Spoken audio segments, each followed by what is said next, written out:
Good morning, everyone.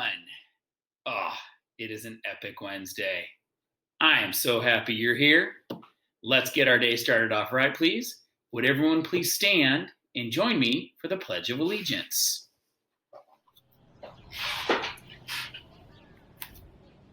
Place your right hand over your heart. Ready? Begin. I pledge allegiance to the flag of the United States of America and to the republic for which it stands, one nation, under God, indivisible, with liberty and justice for all. All right, so one of our big goals for this year is to really take time to honor and celebrate different heritages and different cultures throughout the year. So we're going to get started here. So from September 15th through October 15th, we are actually in an area that is known as Hispanic Heritage Month. And this is an opportunity to recognize the people and the cultures from countries that are primarily found in Central and South America, countries like Guatemala, Panama, Nicaragua, Brazil, even Mexico. And the reason we want to make sure that we do this is because many of these countries and many of the people have had a very large and lasting impact, not only on the people and the history of this country, but also on our culture as well. Even if you look at where we live, so many of the phrases, so many of the foods, so many of the different ideas we see day in and day out. So to kind of kick this off, I'm going to share with you a video made by several of the stars from Disney who also have Hispanic heritage. And they're going to share some of the things that they love, especially about their culture and their Hispanic heritage. I hope you enjoy it. Every family has a story. My family roots might surprise you. I am Puerto Rican and Jewish. My mom is Jewish and my dad is Puerto Rican. I get the best of both worlds. I think it's really fun. One big physical trait I have from my dad's side is this huge curly hair. We went to Puerto Rico on a family vacation. It was like a village of Masonette, which was so much fun. I had never met any of these aunts or uncles before. We tried this delicious chicken and rice dish. It's passed down from my abuela. We visited so many islands. We had a blast. I think the importance of family is very big in my culture, and that's something that my dad has passed on to me. When I was younger, my dad would be cleaning up the house, listening to salsa music, dancing around. I cherished my family very much. I love going to the Puerto Rican Day Parade. There's singers, dancers. You're really just celebrating your culture. My heritage means everything to me. The food, the dancing, the music, and I'm really proud to be Hispanic. I'm Kayla Masonette. I'm Puerto Rican. I'm American. I embrace my curls, and I celebrate my Hispanic heritage. My family roots are a story I want to tell. My heritage is a part of who I am. I'm part Mexican and I'm part Puerto Rican. My mom is 50% Mexican, 50% Puerto Rican, and my dad is 100% Mexican. When my great-grandmother left Mexico to go to the U.S. for a better life, she had to leave her 7-year-old daughter behind in Mexico. I can't even imagine, but she did it because she had to provide for her family back in Mexico, and I'm super grateful for her because if she wasn't brave enough, I wouldn't be here living the American dream. When my grandfather was a kid, he moved from Puerto Rico to California, and he loved to perform and dance and sing, so I think it's really cool that I get that from him. Every Christmas, it's a tradition for my family to eat tamales. The adults make the tamales, and then us kids make the cookies. My culture plays a part in my everyday life because it shaped my values and beliefs. Love, kindness. I'm Jenna Ortega, and I am Latina.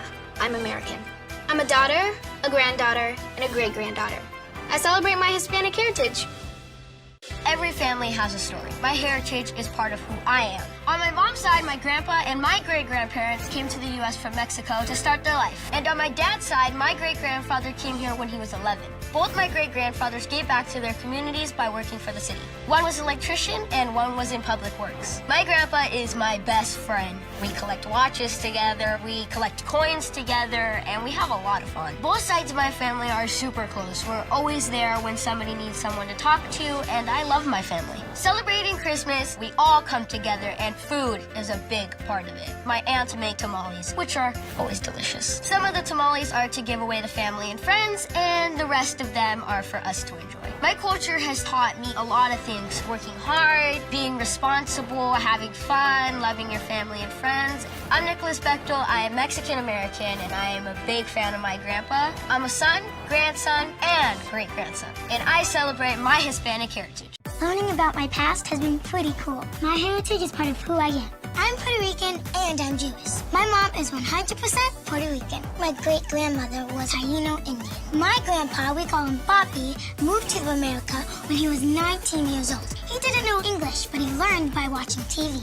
My mom, every summer, went to visit her grandparents in Puerto Rico, so me and my brother convinced her to take us. It was a blast. This is a picture of my mom's sea turtle, and then I made one. It looks like exactly the same. It was awesome being in the same ocean that my great-great-grandmothers were there. When everybody's together in my family, it's a humongous party. We dance salsa and sing loud music. My mom and grandma cooks arroz con bollo. Oh, it's so good. My family has a bunch of top secret recipes, and if I ever tell anyone, oof. I'm Ariana Greenblatt. I'm Puerto Rican. I love food, family, and dancing. I can keep a secret family recipe, and I celebrate my Hispanic heritage. My heritage is part of who I am. I'm a first-generation American. I'm half Cuban on my dad's side, and when my family was in Cuba, we were a wealthy family that owned a restaurant, and my grandfather was a ballet dancer. We thrived in Havana, but once political parties started coming in, we had to defect from the country. My family was put in a refugee camp in Florida. My family went from thriving to being poor and doing anything they could just to get by. And I respect them so much for what they went through. My great-grandmother, being the brave soul she was gonna do anything for her family. She brought my family from Florida to California, where my grandfather created a company with other Cuban artists called Cubans United by Art, and it was ballet, music, acting, and I really find it special that I can continue that legacy. I'm Isaac Presley. I'm a son, a grandson, performer. I'm Cuban American, and I celebrate my Hispanic heritage. So, when we're reading a book, so often we look at the author who wrote the book. But especially with our picture books, especially the one that we're doing this month, Carmela Full of Wishes, it's really important that we also look at the illustrator. And the illustrator for Carmela Full of Wishes is this guy right here, Christian Robinson. And being able to be an illustrator is just as important as being the writer because the pictures help make the story. We're able to visualize what's happening. We're able to get the emotion from the characters based off the illustrations. So I am really excited because Christian Robinson recorded a video recently where he talked about how being an illustrator allows him to be a very important part of the story. So as we're getting ready to start later this week with our first read alouds of Carmela Full of Wishes, I thought this would be a great way for you to get a little bit more insight into something we don't always consider, the world of the illustrator. Enjoy. Growing up, I didn't have that close of a relationship with books. I actually struggled to read.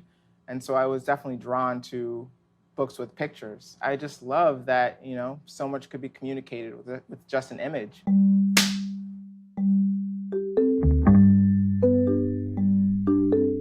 I was raised by my grandmother. We didn't have a lot growing up, but I at least always had a pencil, paper. I couldn't control the circumstances around me, but I could at least, decide what I wanted on that piece of paper, what sort of world I wanted to create.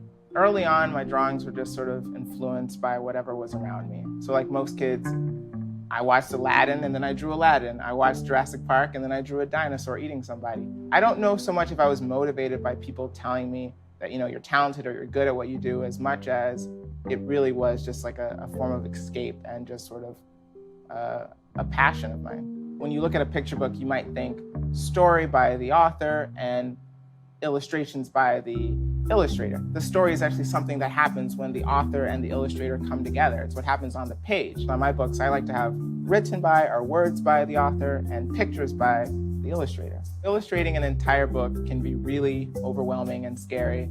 So what I like to do is start small, tiny doodles, which are storyboards, and I do them on really tiny little Post-it notes. And they sort of just help me figure out how I want to begin to tell a story. I go on to design and color and figure out what I want the characters to look like, what I want the backgrounds to look like. It's important for me to tell stories that reflect the diverse world that we live in. Children need to see themselves in books. They need to see their gender, they need to see their color, hair texture, their disability, themselves. Picture books especially are like mini children's first introduction to the world. Seeing yourself is almost like a message. It's saying, you matter, you are visible, and you're valuable. My name is Christian Robinson, and this is my brief but spectacular take on telling stories with pictures.